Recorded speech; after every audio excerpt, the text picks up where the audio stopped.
In Tishagisensumlandstadt, Wyoming, snow fell steadily over the station platform, blanketing Elizabeth's trunk in a thin layer of white that mirrored her pale hands, clenched tightly against the cold. The last train had left hours earlier, leaving her isolated under an open sky as dusk settled and wind grew louder. She had waited 3 hours. Her Boston-made boots offered little protection from the freezing ground. Nothing in her past, her upbringing or education, had equipped her for this environment. She pulled out a letter from Mr. Fletcher. It was neat, composed with care, offering hope 2 weeks prior. "My business has expanded," he wrote, "and I seek a partner to help build order and progress in our frontier town." The words had promised stability after the scandal that ruined her father's reputation.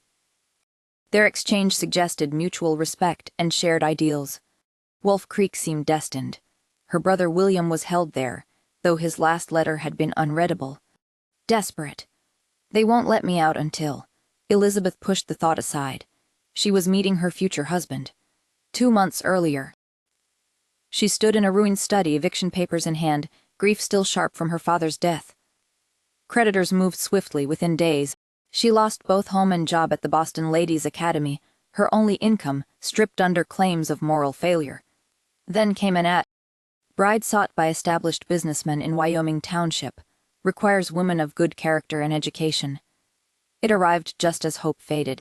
The opportunity offered escape from public disgrace and proximity to William.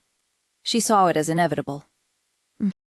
"The station closes soon," said the station keeper, gray-bearded, stern. "Your man isn't coming." "It's near 7 now," he added. The 2 o'clock train passed hours ago. Elizabeth checked her father's pocket watch, a remnant creditors had left behind. Her ticket had drained her savings. There was no return. "I'm to be married," she said, voice firm. "Mr. Fletcher will come." "Your party ain't here," he repeated gently. She saw a man approaching through the snowfall, tall and purposeful, and hope stirred. He stopped in front of her, broad-shouldered, red-faced, dressed in a coat straining at the seams. His eyes scanned her like an item for sale. "Miss Harrington." His tone carried finality. "Yes," she answered with a curtsy, lips stiff from cold and tension. "Elizabeth Harrington, from Boston." "This won't do," he said, circling her. "Too old, too educated. I've never worked in my life," he continued. "I need someone who can manage the store all day, not a woman with fancy ideas." "But your letter specified education," she replied tightly. "References from the academy where I taught," she added. Fletcher scoffed. "What use is that? Can you lift 50 pounds of flour?" "I'd try if given half a chance," she said. "You'll find no work here." He turned and walked away, boots crunching into snow. Elizabeth stood motionless as he vanished into the storm. The station master had retreated inside, unwilling to witness more. Tears stung her eyes, but she held them back. The Harrington name did not allow public tears, even in abandonment at a remote stop with nightfall approaching and no shelter. Her mind returned to William. A man named William was held in this town's jail on charges of theft, according to official records. She had traveled here primarily to locate him, though securing shelter and employment were secondary concerns. His last correspondence contained ordinary observations scattered with underlined words that formed a coded message only she could decipher, his childhood cipher, developed during hours spent in their father's study. The message unsettled her. "Sheriff has secret. Need your help. Come soon. Danger." No further details were given, but the urgency suggested his imprisonment stemmed from something he had uncovered. Now alone in a remote settlement with no resources and only her resolve, she was William's last chance for rescue. Elizabeth adjusted her coat and set out to find temporary lodging. She planned to investigate her brother's situation the following day, possibly seeking work as a teacher or clerk. A drunk staggered from the saloon across the street, nearly colliding with her. "Well now," he slurred. Reaching toward her arm, she stepped back, but her foot caught on a raised boardwalk plank. The ground tilted beneath her as she fell toward the railway tracks. Strong hands seized her before impact, lifting her upright in one motion and shoving the man backward. "That's enough, Miller." The voice was low and resonant, vibrating through her body where she stood pressed against it. "Go sleep it off," the man said. The drunk blinked, recognition flashing across his face, then fear. "Sorry, Sheriff. Didn't mean no harm." He turned and retreated. Elizabeth looked up, far up, at a figure in a worn leather coat, broad shoulders beneath a wide-brimmed hat. His sharp jawline was shadowed by stubble. Amber eyes, intense and piercing, regarded her from under the brim. For an instant, neither moved. The warmth of his hands on her waist seeped through fabric. Then he released her gently. "You all right?" he asked, voice subdued but edged with gravel. "Yes," she said softly. "Thank you." "I'm Sheriff Wyatt Hayes." She recognized the name, her brother's jailer. Elizabeth Harrington, from Boston. A flicker crossed his face, recognition. It vanished in a breath. "Harrington," he repeated slowly. "Any family here?" Her pulse quickened. William was all she had. "No," she said, "none left." "The name is common." "Wolf Creek isn't kind to strangers," he said after a pause, "especially as winter closes in." "I'm learning that," she replied. A faint smile curved his mouth. "The town's small, but we look after our own." He glanced at her suitcase. "Mrs. Wilson runs a boarding house on Timber Street. Clean rooms, fair prices. Might know of work if you're seeking it." "I don't wish to impose," she said. "No imposition." He picked up the trunk. "In a town this size, aiding stranded travelers falls under my responsibility." She followed as they walked down the snow-dusted street past closed shops and darkened windows. A few townspeople passed, then vanished behind doors. "People go inside early here," she observed, breath-forming white clouds. "Smart ones do," he answered. "Nights grow cold and deep." A howl echoed from the mountains. "Wolves," she murmured. He tilted his head, listening. "They don't often come near town." "Rarely," she repeated. "But they do." His eyes met hers in dim light. They glowed faintly. "Everything has its territory," he said. "Respect boundaries and there's little to fear." The words carried weight, like a warning. They stopped before a 2-story clapboard house with warm light spilling from the windows. A sign read, "Wilson's Boarding House." He set her luggage at the steps. "Mrs. Wilson will see you settled," he said. "Thank you, Sheriff." She studied him in the amber glow, rugged, stern, not cruel, but unyielding. "You've been kind," she said quietly. "We'll look after our own," he repeated. Then, with a glance that lingered too long, "Even those who are just passing through." Their eyes held. Something passed between them, not spoken, but felt, an invisible pull like the earth shifting beneath her feet. Then he stepped back. "Good night, Miss Harrington. Good night, Sheriff." She remained at the door until he disappeared into the night. Her hand paused before touching the latch. Inside her reticule, a letter pressed against her skin. She withdrew it and reread the message. "Sheriff knows something. Need assistance. Act quickly." Risk involved. What had William discovered? What could be so perilous that it led to his arrest? Elizabeth adjusted her coat. Her purpose was clear. She would uncover what had happened to him. For his sake and her own. If Wyatt Hayes was concealing facts, she would reveal them. The dining room at Wilson's boarding house offered modest comfort against the cold. Steam rose from bowls of venison stew. The scent drew a hunger Elizabeth could not ignore. She had eaten little in days. Mrs. Wilson set down a basket of bread. "Help yourself," she said with warmth. Around the table sat Mrs. Wilson, Miss Laura Peyton, and Mrs. Riss traveling to Montana. In Boston, Elizabeth would have known how to conduct herself. Here, she observed silently, adjusting her napkin as if it could anchor her in this unfamiliar setting. Mrs. Wilson left for more bread. As soon as the kitchen door closed, Miss Peyton leaned toward Mrs. Riss. "That's her," she said loudly enough for Elizabeth to hear. "Fletcher's mail-order bride," he turned down at the depot. "Unfortunate," Mrs. Riss replied, peering over her glasses. "But expected. These arrangements rarely succeed. A woman of breeding wouldn't resort to such measures." He looked at her clothes and said she'd last a week. Miss Peyton continued. "Called her an old maid in front of half the town." Elizabeth focused on her stew, cheeks flushed. In Boston, gossip was never directed at its subject. "She's trapped now," Mrs. Riss murmured. "No funds to return east. One wonders about her past. Respectable women don't end up here." Sheriff helped with her luggage, Laura added pointedly. "Never seen him assist a newcomer, especially a woman." That suggests she isn't as respectable as she seems, Mrs. Hriss replied. Elizabeth gripped her spoon tighter, refusing to react. Mrs. Wilson returned and assessed the scene. Elizabeth's stiff posture, the others' forced smiles. "Laura Peyton," she said firmly, placing bread down hard. "If you have questions about Miss Harrington, ask her directly instead of whispering like children."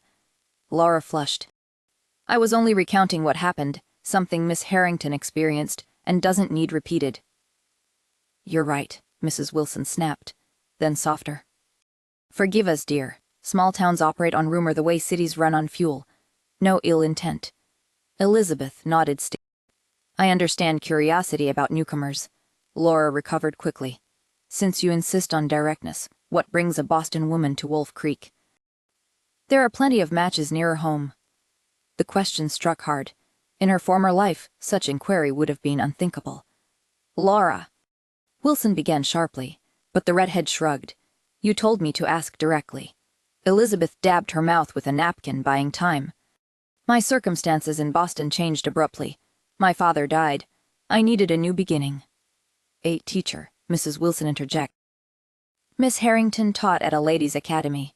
Fortunate," she added. "The town council is desperate." She lowered her voice. "They'd accept almost anyone with proper credentials now." "Almost anyone," Mrs. Hriss echoed, eyes narrowing. "Surely they expect references. Family background." Elizabeth stilled, then lifted her chin. "My father was Professor Edward Harrington of Cambridge University. My qualifications are solid." She did not add, "No one can know about William. His arrest had already cost her a position here. It could end everything." "The council meets tomorrow," Mrs. Wilson said quickly. "I'll introduce you." "You're kind," Elizabeth replied quietly. "Nonsense," she said, winking. "We need a teacher, you need work, and the children may benefit from some Boston order." Laura leaned forward, voice low. "He moved quickly to help you. Unusual for him to take interest in outsiders." Elizabeth blushed. "He was simply being courteous." "Courteous." Laura raised an eyebrow. "The man speaks less than 5 words a day, always grim. Like he's carrying the weight of the world." Mrs. Wilson cautioned, "Laura, I'm only repeating what others say. He's but there's something untamed about him." She shivered. "Not that I'd mind being in his arms." Elizabeth recalled the grip on her waist. The intensity in his gaze, calm, controlled. "He seemed composed to me," she said. "He's a decent man," Mrs. Wilson insisted. "This town was lawless before he arrived." Mrs. Hendrick lowered her voice. "I've heard he treats one prisoner harshly, a thief from the east. Keeps him locked up, no contact." Elizabeth's pulse stilled. "William." "The sheriff follows the law as written," Mrs. Wilson said firmly. "Now then, apple pie." That evening Elizabeth sat by her window, a letter open on her lap. The coded message glowed under lamplight. "Sheriff has secret. Need your help. Come soon. Danger." What secret? How could she assist? Being abandoned at the station had been painful, but now it might have saved her. As Fletcher's wife, she'd be trapped. As a teacher, she could move freely, question people, act. But that required proximity to Wyatt Hayes. She remembered his stare, deep, resonant, like a tuning fork struck in silence. Dangerous. She pressed her forehead against the cold glass. Snow drifted outside. Here. She had a new name, a fresh start. But if trust meant betrayal later, what did that make her? And worse, if William was mistaken. The Wolf Creek schoolhouse was small. One room, warmed by a pot-bellied stove. Battered desks faced a chalkboard, windows were smudged. A faint odor of smoke lingered. "It's modest," Wilson said as they entered.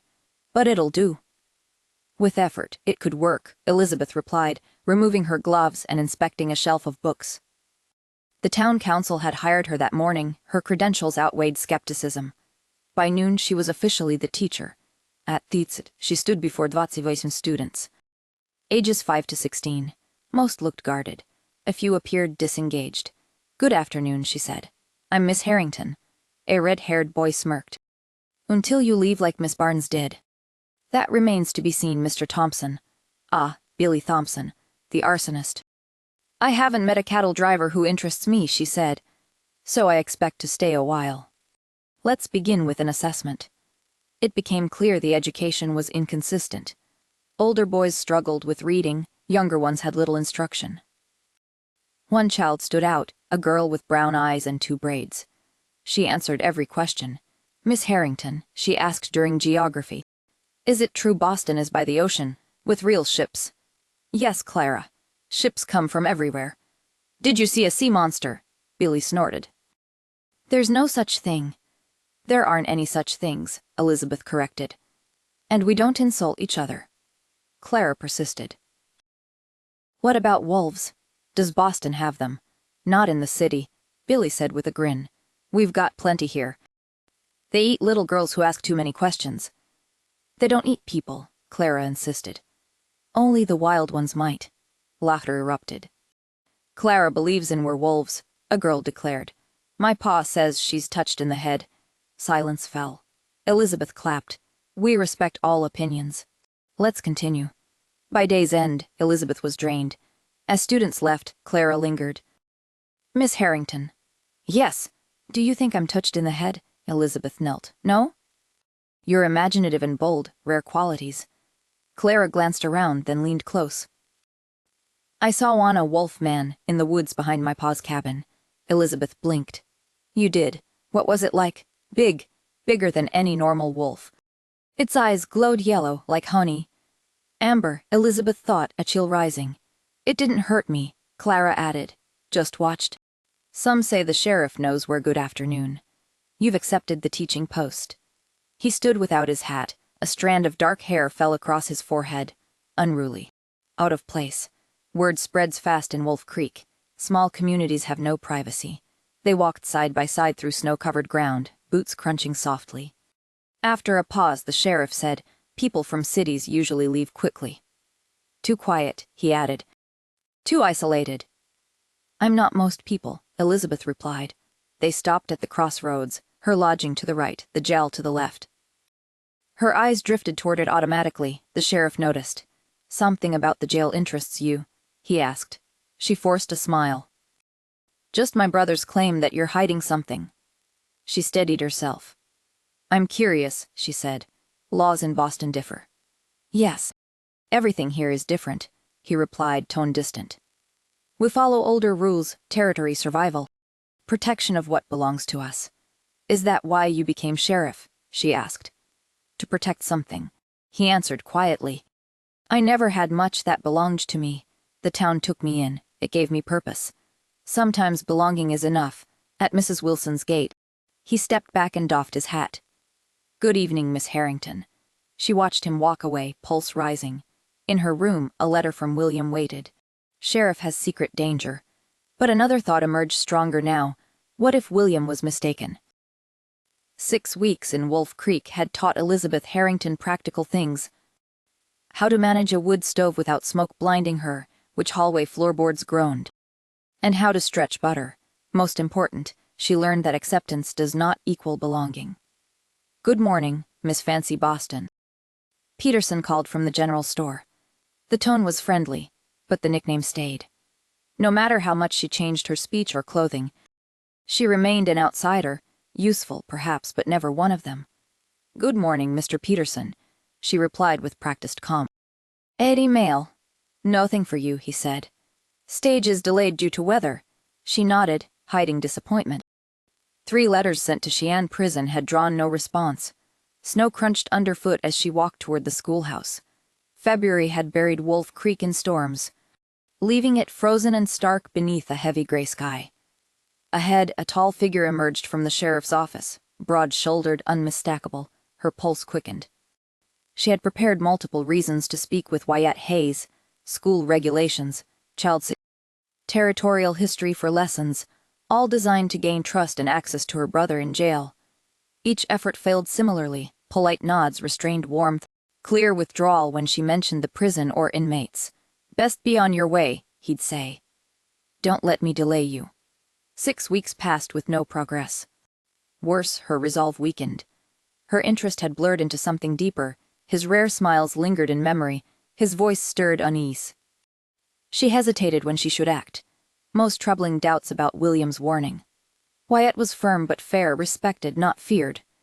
He resolved conflicts and helped widows with groceries, nothing like the monster described. Perhaps William lied. Not for the first time. No, she dismissed the thought. Her mission remained clear: find her brother. Any feelings toward Wyatt were irrelevant. "Miss Harrington," he said as they met. She adjusted her scarf against the cold. "Sheriff. Early patrol. Checking on the Millers, fever in their youngest." His eyes scanned her. "You're out before dawn. Lesson prep." "The older students are studying territorial government," she replied, seizing an opening. "Perhaps you could visit the class. Speak about enforcement here." He frowned slightly. "Not much of a speaker." "They'd be fascinated," she said softly, stepping closer. "Especially Clara Sutton. She talks about you like you're a legend." A flicker crossed his face, concern. "Children and their stories." He glanced at the mountains. "Storms are moving in faster than expected. You should cancel classes." "Unlikely." "The children are already on their way," she replied. "Then dismiss early," he insisted. "Before noon. I don't want them caught in what's coming." "I'll consider it," she said, voice level. Wyatt approached. The air between them was cold, his presence warm with leather and pine. Elizabeth exhaled sharply.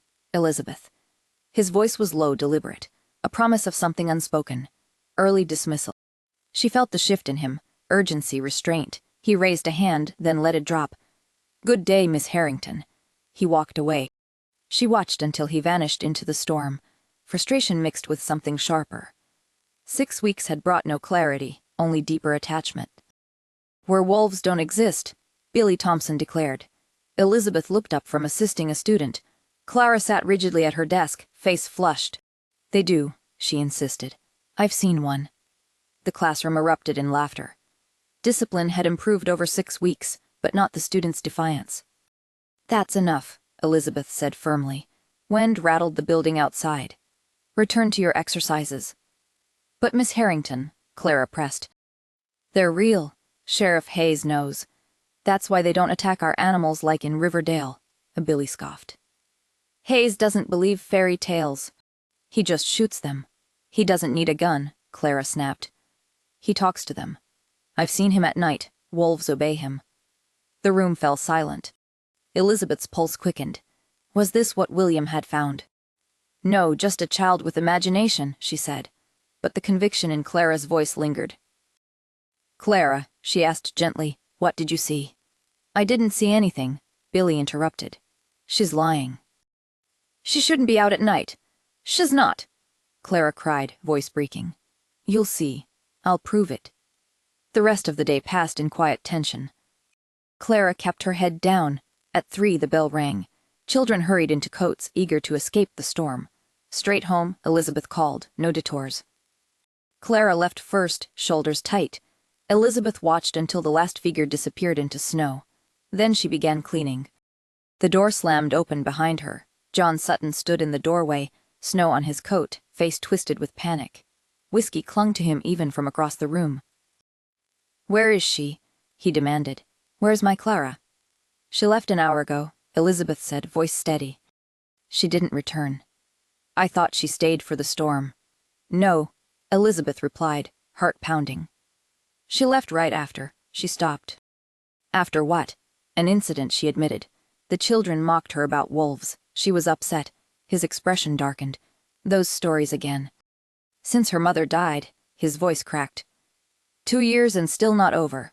Elizabeth had heard rumors. Clara found beside her mother's body. Both too late to save. "This is your fault," he spat. "You've filled her head with nonsense. She needs discipline. If anything happens, it's on you." "She's all I have left," he roared. "That's enough." Wyatt stood in the doorway, snow swirling behind him. Sutton turned sharply.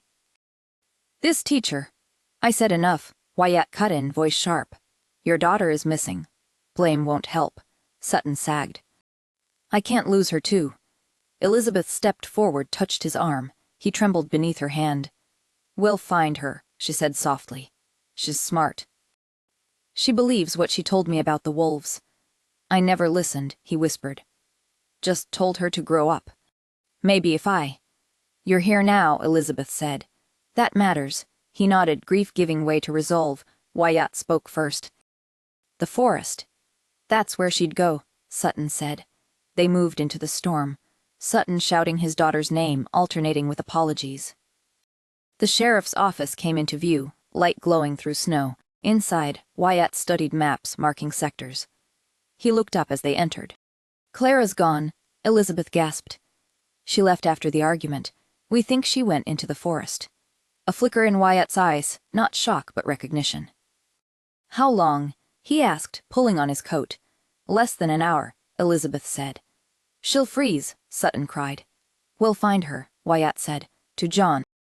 "Gather men at the church. Anyone who can walk." Then to Elizabeth. "Miss Harrington, go back to Mrs. Wilson's and stay there." "I'm coming with you." "Absolutely not." Elizabeth was aware of the situation's gravity. She knew Clara had left the schoolhouse and headed east. The storm had begun hours ago, and she could not rest while a child remained unaccounted for.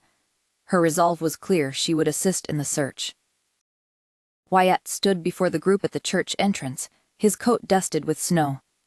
He addressed those gathered, residents of the town, including shopkeepers, manners, and ranchers, who had assembled to aid in finding Clara Sutton, a 7-year-old girl last seen near Widow's Peak. The storm was severe, visibility was nearly zero. No firearms would be used, sound did not carry through the blizzard. He formed search parties of 5, assigning teams based on terrain familiarity and physical ability. Elizabeth was placed with Mrs. Wilson, Mr. Peterson, the blacksmith, and Wyatt himself. He emphasized that all members must stay within reach of one another. If Clara were found, 3 short whistle blasts would signal success. If a party became separated, continuous blowing would indicate distress. Before departure, he approached Elizabeth. "Final opportunity to withdraw," he said quietly. She replied without hesitation, "I will not." He nodded once and instructed her to remain behind him at all times. They moved into the forest, lanterns casting weak pools of light in the swirling snow. The wind howled through pines as the group advanced eastward. Elizabeth struggled to keep pace with Wyatt's long strides, slipping on ice beneath fresh powder. Mrs. Wilson called out for a slower pace. Wyatt adjusted without complaint. After an hour, he paused frequently, head tilted, nostrils flaring, as if tracking a scent others could not detect. "You're certain?" Elizabeth asked. "I can't see more than 10 feet ahead." "Experience," he replied. "The forest reveals itself to those who listen." She pressed closer. "What are you hearing now?" He hesitated. "We are not alone." A howl echoed through the trees, followed by others. The sound grew, circling their position. "They're watching," Peterson said. "Not hunting," Wyatt stated firmly. "They know where we are," Elizabeth asked. "How can you say that?" He held her gaze, calm but intense. "Trust me." Before she could respond, Mrs. Wilson gestured forward. "There, by the downed pine." Through the heavy snowfall, Elizabeth spotted it. A red scarf snagged on a branch. Wyatt confirmed it was Clara's. He retrieved it, inhaled deeply, then pivoted northward.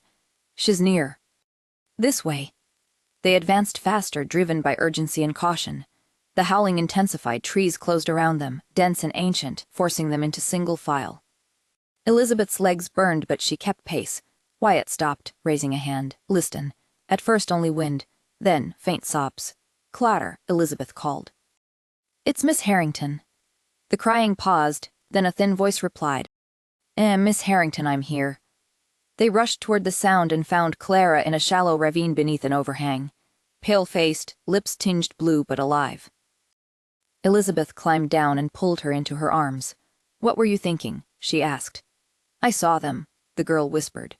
"The wolves. They led me to hide." Elizabeth glanced at Wyatt as he approached, face unreadable. "Let's get you warm," he said, removing his coat and wrapping it around her. "Your father is frantic."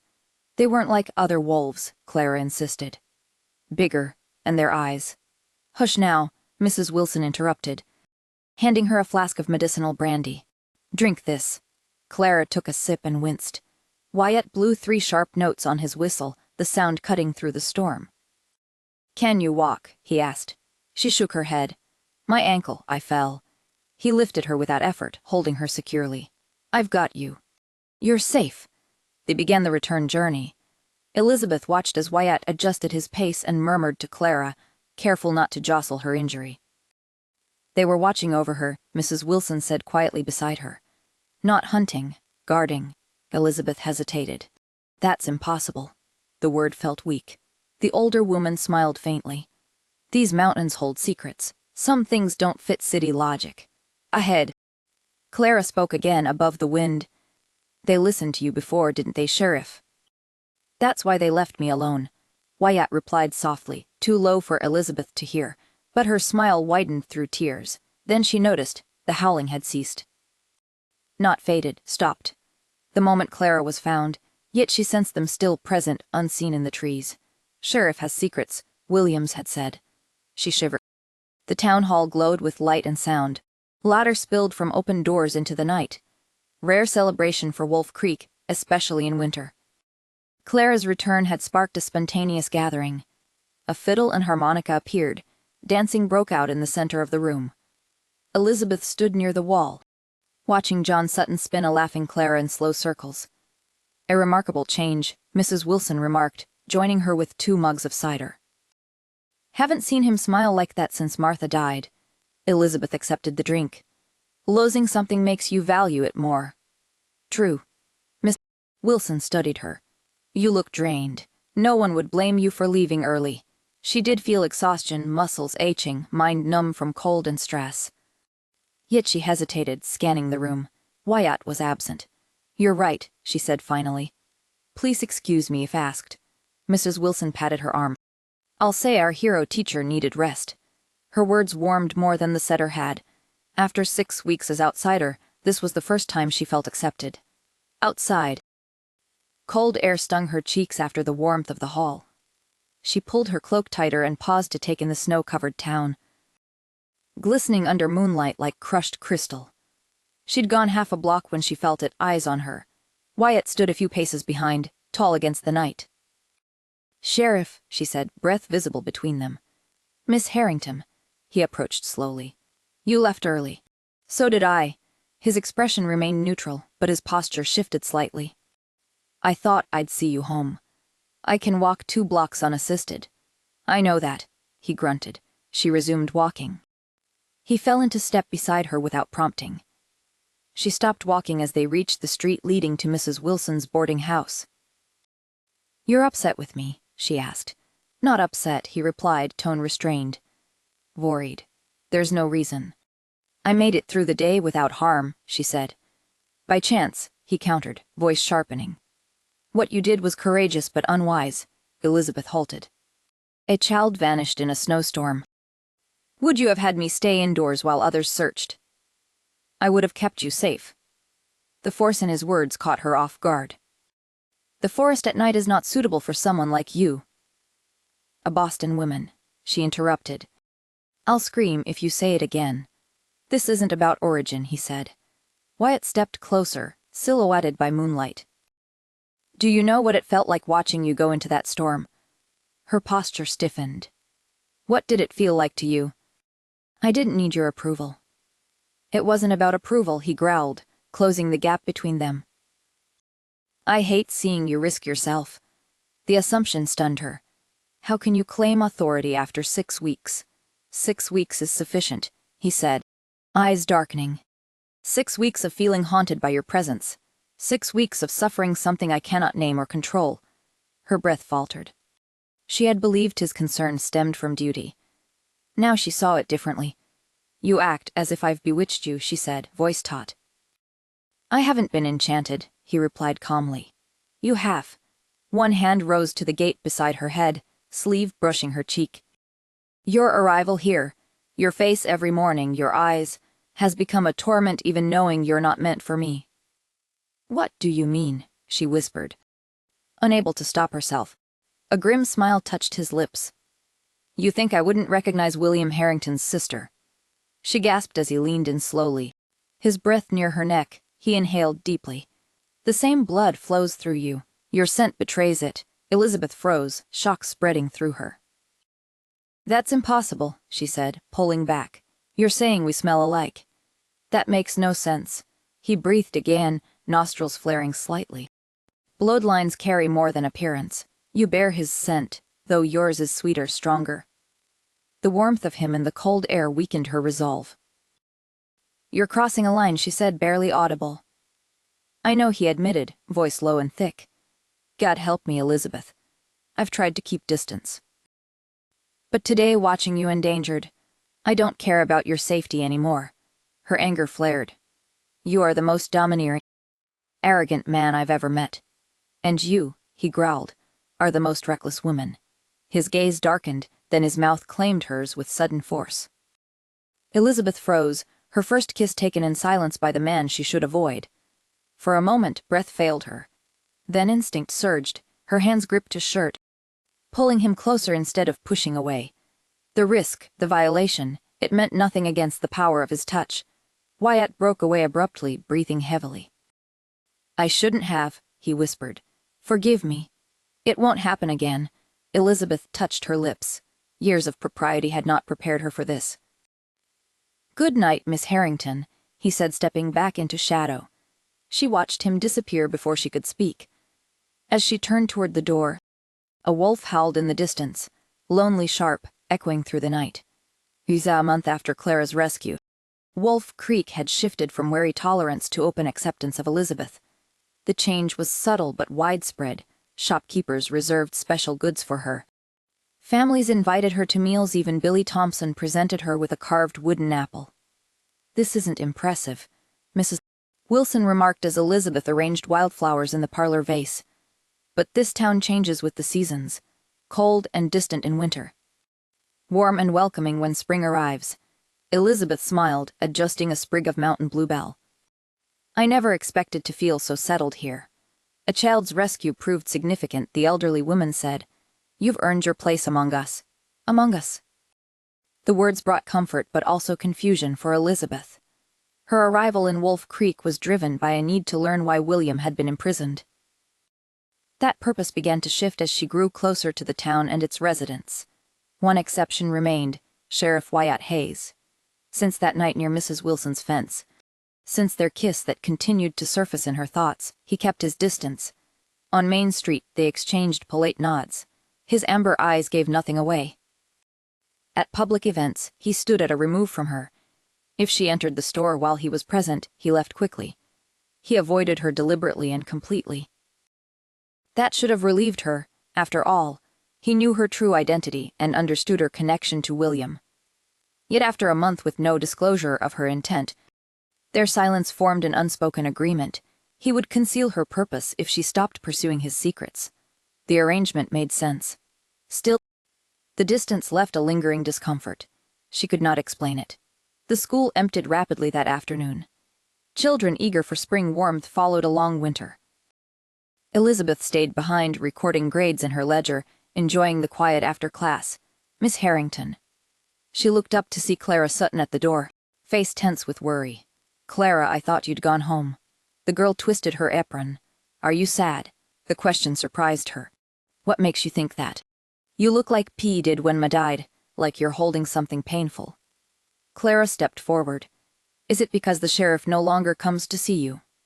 Heat rose in Elizabeth's face. Were her emotions so evident? "The sheriff and I are only acquaintances," she said. "But he likes you," Clara insisted. "I can tell." "And you like him too. You're allowed to. Even if he's different." Elizabeth's breath caught. "Different how?" Clara glanced around, then lowered her voice. "Remember what I told you about the wolves?" Before Elizabeth could respond, a shadow filled the doorway.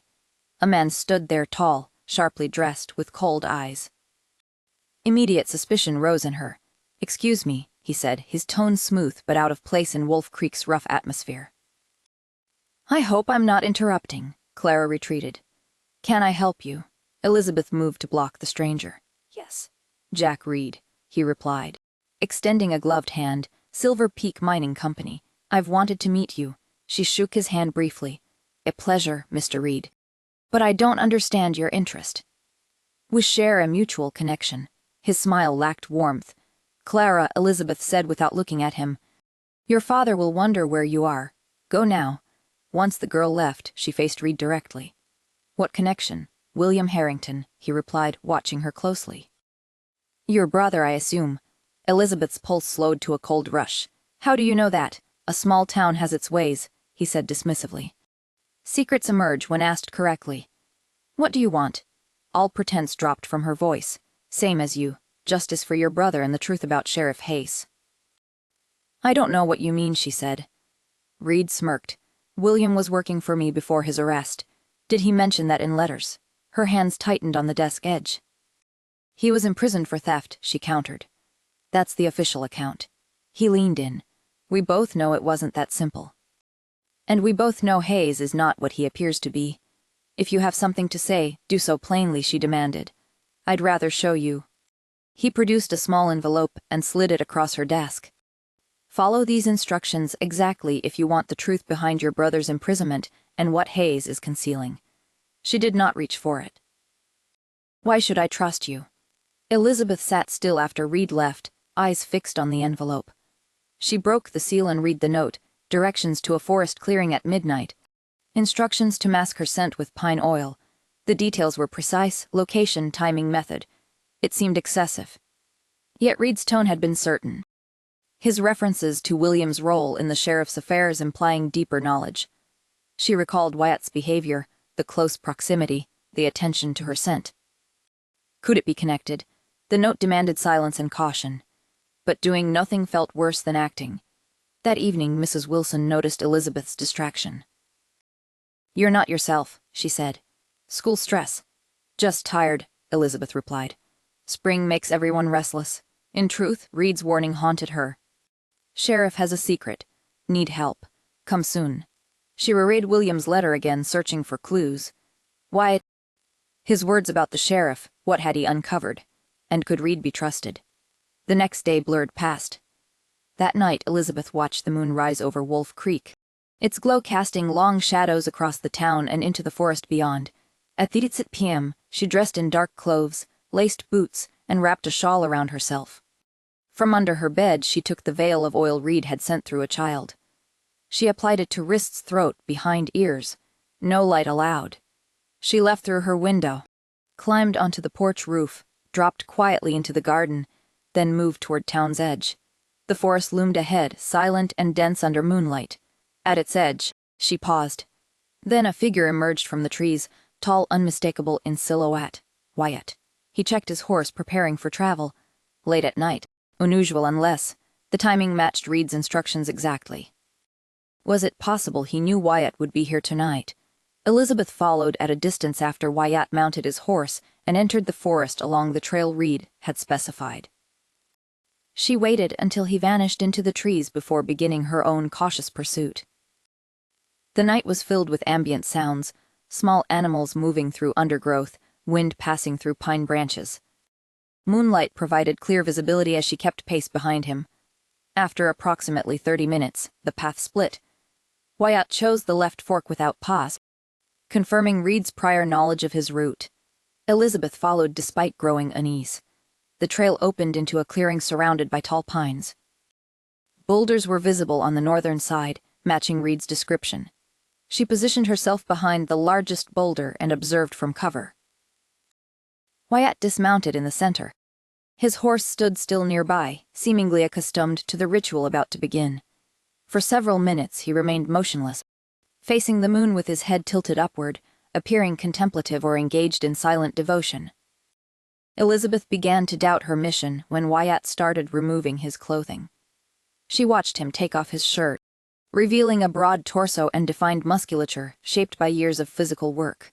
Despite social norms requiring her to look away, she remained fixed on the scene as he methodically folded each garment and placed it on a log. When fully naked in the moonlight, Elizabeth turned her gaze elsewhere, embarrassed yet compelled by curiosity. A low groan escaped Wyatt's throat. He collapsed to his knees, body tense, face twisted in apparent pain. Before she could act, physical changes began. Fingers elongated into claws, muscles expanded under shifting skin, fur sprouted across his form. The transformation was rapid and forceful. Elizabeth gasped silently, pressing a hand over her mouth. Where Wyatt had knelt now stood a large wolf with silver-gray fur and glowing amber eyes. His identity was unmistakable. Wyatt Hayes, sheriff of Wolf Creek. The creature stepped forward, lowering its head to scent the ground near where Elizabeth crouched. Those same eyes, once human, now held an intelligence beyond animal instinct. She remained motionless against the stone as a twig snapped under her boot. The wolf's ears twitched. Panic overtook thought. She fled through dense brush, branches clawing at her face, skirts catching on thorns. A growl echoed behind her, low and sudden. Footsteps followed steadily in the dark. He was close, realizing she had been seen. She veered off the trail into deeper woods. Her breath burned in her lungs as fear drove her forward without direction. A fallen log blocked her way. She scrambled over it, tearing her skirt. Landing hard, she twisted her ankle and suppressed a cry, continuing on foot despite pain. The forest fell silent, no bird song. No small animal movement, only the sound of her labored breathing and snapping twigs. Then came another growl, not behind, but ahead. 3 coyotes emerged from the brush, eyes bright, ribs visible through thin coats. They were wild, hungry, and isolated Elizabeth completely. She stepped back slowly, grabbing a branch. "Stay away," she whispered, voice shaking. The pack spread out. One lunged from the right, another approached from behind. A 5th surrounded her. The largest crouched to leap. She raised the branch as it sprang. A silver shape exploded into motion. Wyatt, now in wolf form, intercepted midair with a crack of bone. Blood stained his fur as he stood between Elizabeth and the pack. The coyotes attacked in mass. He fought back savagely, jaws clamping on one neck, claws raking others, but they outnumbered him. The conflict unfolded under dim light, with one figure engaging the threat while another moved unseen behind. Elizabeth struck at an approaching predator, her blow landing on its face. The animal recoiled, giving Wyatt a moment to deliver a fatal strike. His coat was stained with blood, but he continued fighting until the pack scattered into the woods. He pursued them briefly before returning. Wounded and breathing heavily, Elizabeth remained motionless, gripping a branch tightly. This creature had protected her. She approached slowly as he limped forward. "You're injured," she said softly. The animal's ears responded to her voice. It lowered its head, allowing her to step closer. "I'll help you," she murmured. He lay down without resistance. She turned and walked back the way she came, favoring one foot as she retraced her path. She located the horse near a rock formation, calm despite the earlier chaos. It allowed her to collect Wyatt's clothes from its saddlebags. Leading it back was difficult. The animal hesitated at first but obeyed her commands. When they reached the clearing, the wolf had vanished. In his place lay Wyatt. Unconscious and bare injured, she knelt beside him, covering him with his coat. The wound on his shoulder was severe, blood seeped from a gash in his thigh. She tore fabric from her undergarment and wrapped both injuries. Then she assessed the situation. Could she move him? Yes, with effort. She lifted his body onto the horse's back, securing him with his belt after dressing him partially. The ride to town was slow. She paused frequently to adjust bandages and calm the animal. They entered Wolf Creek quietly through alleys. She led the horse behind a building to reach Wyatt's cabin. No signs of life were visible. Getting him inside required great strain, but she succeeded, dragging him into the small room. It contained only essentials: bed, stove, books. She placed him in bed, fetched supplies, cleaned his wounds with care. Her movements were practiced and precise. After treating it, she laid a cloth on his forehead and sat nearby. Dusk gave way to dawn. He had risked everything for her. Now she faced the truth of what he was, and what would come when he awoke. She stirred awake late in the morning, stiff from sleep. Wyatt still lay in bed, breathing more evenly now. She leaned over, touching his forehead. The fever had passed. Relief washed over her as she pulled back, only to stop when his eyes opened. "You're awake," she said quietly. "How do you feel?" He frowned slightly. "Better than I was." She rose quickly and fetched water from a jar. "You lost a lot of blood. Those wounds were deep." He drank steadily. When he set the cup down, his face darkened. "You should have run." "I saved your life," she replied. "You left me in fear," he noted. A flush crept across her cheeks at the memory. Yet he smiled faintly. "No one expects what I am, not even me when it began. I was 11, he said. I lived with a trapper who took me in. No parents." His jaw tensed. "Then my bones changed. I thought I was dying." His voice held raw pain. "I woke covered in blood. The man was dead. My bite kills humans. I didn't know, couldn't stop it." "It wasn't your fault," she said. "But the life is gone," he replied bitterly. After that, I kept myself alone when the change came. Does anyone else know? She asked. I can't tell them, he answered. I protect this town. How do I say I'm a creature who kills with one bite? She had no reply. He added. People fear what they don't understand. Elizabeth had lived among those who would kill her if they discovered the truth about her nature. She understood that fear was justified. Can you control the shift now? She asked. Only when others know what we are, Wyatt replied. 5 years prior, a hunter named Lewis Holden arrived in Wolf Creek. Elizabeth frowned. How did he learn of your kind?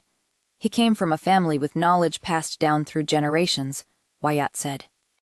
He suspected me immediately, asked questions too often, observed too closely. Did you kill him? She asked. Pain crossed his face. I tried to avoid him. He followed me into the woods one night. I smelled his presence but couldn't stop the transformation once it began. When he saw what I became, he attacked with a silver blade. He touched the scar along his ribs. He struck before I could react.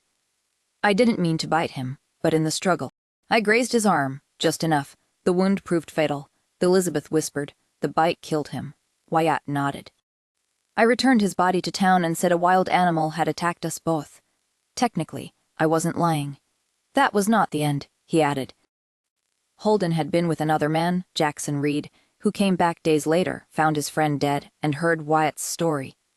Elizabeth recognized the name. Reed approached me at school.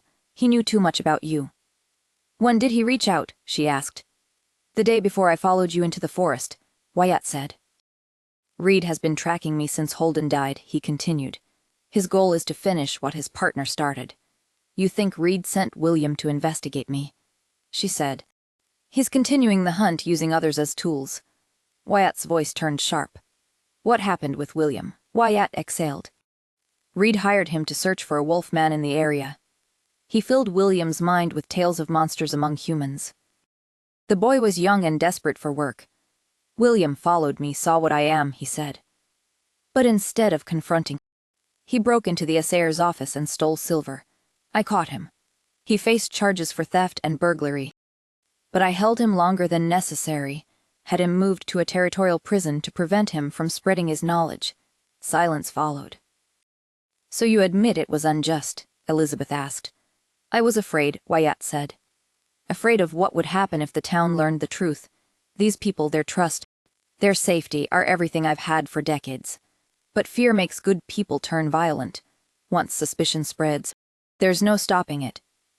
You've never been accepted, she observed quietly. No one has ever known and not tried to kill me, he replied. I know what you are, she said. Do you fear me too? Yes, he admitted, but I also hope, something I've never dared hope for. He paused, as if choosing his words carefully. Since you arrived in Wolf Creek, something changed inside me.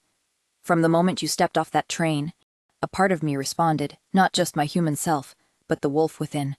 What do you mean? She asked. Your scent, he said. It calls to me. I know where you are without seeing you. At night, when I try to sleep, I hear your heartbeat as if you're beside me. Her pulse quickened. Then why have you avoided me? I had to. His grip tightened on the blanket. Being near you stirs something wild in me, hunger instinct. That night at Miss Wilson's gate, I shouldn't have touched you. I couldn't help it. His eyes locked onto hers. You haunt me, Elizabeth, in both forms. When I'm I circle your house every night just to be near you. You've been watching me, she whispered. I've never felt this pull before, he said. It terrifies me. Why? Because I've lived alone for a reason. Vulnerability showed in his expression. I'm dangerous. What I feel too strong, too consuming.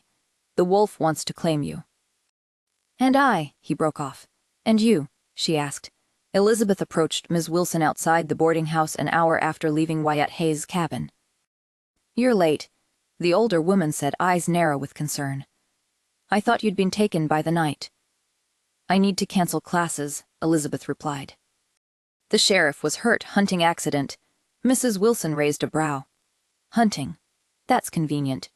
She stepped closer. You'll need supplies. Bandages. And discretion, Elizabeth added. Mrs. Wilson nodded.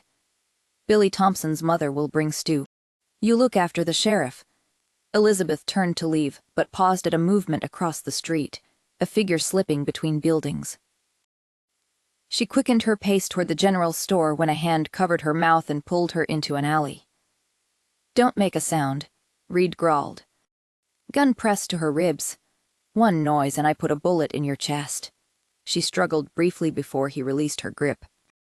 "What do you want?" "Justice," he said coldly. "Your wolf killed my partner. The town needs to know the truth." He shoved her toward the street as churchgoers emerged. Conversations stopped at the sight of Reed holding Elizabeth. "Good morning, citizens of Wolf Creek," he called. "It's time for a reckoning." Mr. Peterson stepped forward. Reed let her go. "What is this?" "She lies to you all," Reed said, tightening his hold. "Fetch the sheriff, unarmed or she dies." Elizabeth saw Billy Thompson break from the crowd and run toward Wyatt's cabin. "You're mad," Elizabeth shouted. "Don't listen." The barrel pressed harder against her side. "He's not human," Reed declared. "He's a monster." Murmurs spread through the group. Confusion, then silence. Wyatt Hayes appeared pale, one arm in a sling. His gun belt was gone. "Let her go," he said calmly. "This is between us." "Now it's everyone's business," Reed snapped. "Show them. Transform or she dies." "What does he mean?" someone asked. Wyatt didn't look away. "You don't want this." "I've waited 5 years," Reed replied, finger tightening on the trigger. Elizabeth felt a tremor, not fear but anticipation, running through his arm. Wyatt slowly removed his badge and placed it on the ground. He turned to the crowd. "Step back," he said quietly. They obeyed. Then Wyatt began to change. Bones cracked, skin shifted, fur spread rapidly across his frame. Within, a large wolf stood in place of the man. Screams erupted. Women pulled children close. Men reached for weapons. "See," Reed shouted. "The beast you've let live." The wolf remained still. Its eyes stayed fixed on Elizabeth. Reed raised his voice. "Who will help me kill it?" Silence again. Then Mrs. Wilson stepped forward, small but steady. Her voice carried clearly. "I don't think so," she said. "That creature has protected this town for 5 years." She turned to the crowd. "When the Miller child vanished, who found her?" Others joined in, recalling times Wyatt had stopped outlaws, kept peace. "So what if he's a wolf?" someone asked. No one answered. John Sutton spoke. "He rescued Clara during the storm." Mrs. Thompson added, "He taught my son Billy to obey the law." The townspeople responded with agreement. Reed's tension broke. "You're all delusional," he said. "Or under a spell." "He belongs here," Mrs. Wilson stated. "Wolf Creek protects its people," Reed retorted. "Then you'll die with him." He raised his weapon. Elizabeth struck his side and broke free as the shot missed. Wyatt moved swiftly, a dark figure lunging forward. Reed howled as teeth gripped his arm. The gun fell to the ground. Men rushed in and restrained him while Wyatt released his hold. The creature panted, blood visible on its muzzle. Its form shifted, fur receded, limbs changed shape until Wyatt knelt in human form, breathing heavily. The blacksmith approached and draped a coat over his shoulders. Still on one knee, Wyatt faced the gathered crowd. Elizabeth joined him, kneeling beside him, her hand touching his arm. "You're bleeding again," she said quietly, checking his shoulder wound. A ripple moved through the audience. Mrs. Wilson stepped forward, picked up the sheriff's badge from the dirt, cleaned it on her apron, and offered it to Wyatt. "This belongs to you." He looked up, surprised. "Wolf Creek takes care of its own," she repeated. Heads nodded slowly, some not all. With Elizabeth's help, Wyatt stood. He pinned the badge to his coat, reclaiming his position. The truth was known. Still they accepted him. Months later, spring adorned the schoolhouse with wildflowers and evergreen boughs. The air carried scent of blossoms on a warm wind that lifted Elizabeth's dress. 3 months had passed since Wyatt's identity emerged. Time of adjustment, acceptance, and deeper connection between sheriff and townspeople. She smoothed her skirt, amazed it was here. Desks were pushed aside to accommodate the guests. Through the door she saw familiar faces, Mrs. Wilson wiping tears, John Sutton and Clara in formal wear, Billy Thompson seated quietly, legs dangling. "Ready?" William asked, standing beside her in a borrowed suit, his presence a reminder of recent incarceration. "I'm ready," she replied, taking his arm. though I still can't believe you agreed to give me away." "He's good," William said softly. "Wolf or not." They entered. Elizabeth met Wyatt's gaze, his eyes bright with emotion she'd never seen. The circuit preacher arrived unexpectedly, perhaps arranged by Mrs. Wilson, and began the ceremony. Wyatt took her hands, his rough fingers warm against hers. "What lies within me recognizes what lies within you. Despite our differences, we share one bond now." A soft murmur spread through the crowd, not judgment, but understanding. "I pronounce you husband and wife," the preacher said. "You may kiss your bride." Their lips touched, sealing their union. Elizabeth felt a shift, as if something long missing finally settled in place. She had come for justice. Found home, purpose, love beyond logic. "Mrs. Hayes," Wyatt whispered. She smiled. "Sheriff Hayes." Hand in hand, they turned to face the town, their family, rising together to celebrate the marriage of teacher and protector.